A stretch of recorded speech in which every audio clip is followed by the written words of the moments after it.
easily the most common question I'm asked is, how do you go about reading the market? So I'm finally going to sit down and show you how to go about it. Just going to do a couple of trades here while we wait for things to settle down, and then I'll just let it run and show you some indicators and show you what the market's going to do and why. See, I've just entered a trade and the market's gone straight against me and it's gone straight up, and there's a very simple reason for that. You look at the third favourite and it's come crashing down, about the equivalent size drift as the one that the favourite went up. So for this favourite to come back down, we're going to need the second and third favourite to go up.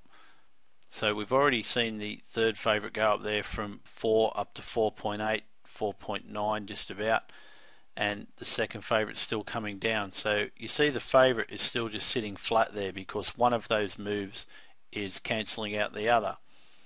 So you see that's at the bottom now, the second favourite, and it's starting to drift. So the favourite has come back down because the second and third favourite have drifted right out, and the fourth favourite there is just flat as a pancake, as you can see. Now the favourite is at the bottom of its range. You see here it hasn't traded any lower than 2.2 all day, and it's at 2.28, and there's a lot of money pushing this price down, so it should stay here until a significant move on the second or third favourite takes place. So we need to keep an eye on them now. All four horses on the screen are now pretty flat. So until we see a move, we won't know what's going to happen with the others. The favourite started to drift a little bit, and the third favourite, you see, started to come down. About the same sized move once again as is on the favourite. These are all going to counterbalance each other. One goes up, one has to come down, because the market has to stay at around 100%. If they all came down, you'd be able to lay them all and make a profit. If they all went up, you'd be able to back them all and make a profit. So I've just put a stop loss in there at 2.4. I'm just going to move it up a bit and put it up at 2.44. So if we get stopped out here, we're going to lose $7.60. So I'm just going to stop and not do any trades now and just watch the market moves, and you'll see that as soon as one moves, one of the others will do the opposite. Now the second favourite is right at the bottom of its price here at 365. It hasn't traded lower than 360 all day, so I suggest the only way that can really go is up. And the third favourite is right at the top at 4.7, and it can only come down. And there we go. The second favourite's gone up and the third favourite's come down a bit. Once again, about the same size move as the others. Now if you get the second and third favourite coming down together, the favourite will drift quite heavily. So I guess with the three of them, what I'm saying is if two of them do one thing, the other has to do the other. Now the second favourite's coming down and the favourite's coming down, so the third favourite just has to drift here. It quite simply just has to drift, and it'll probably go out of its range of 4.8 if they keep coming down the way they are, which it's just about to do. 4.8, the pressure on it is going up. So if you were going to back that horse, now would be the best time, because no one's got a better price on it than 4.8 all day. So if you can get 4.9, you're getting the best value if you were to fancy that runner and just wanted to bet on it.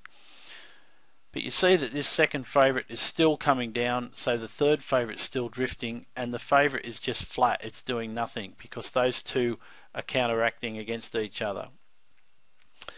Second favourite still coming down. Now the third favourite has levelled out, so this means the favourite's going to do anything, and I'd suggest it's going to drift, because if that third favourite is stopped and the second favourite's still getting hammered, which it is, our horse has to go up. So I'm going to get stopped out here in a minute.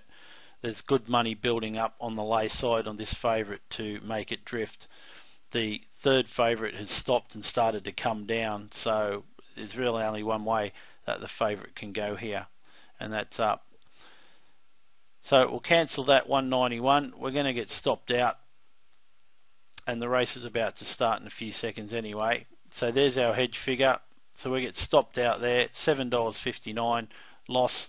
Race has gone in play. Now I recommend you don't do this unless you really know what you're doing, but this second favourite has really started to drift on the jump, which means that the favourite should in theory come down, although it's started to level out a bit. Just keeping an eye on this second favourite. If that drifts any more above 330, 340, then this one's going to come down.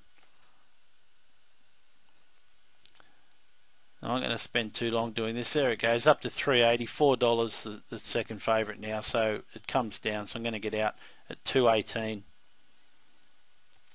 As that second favourite really drifted, the favourite comes down, and there we go, we're out.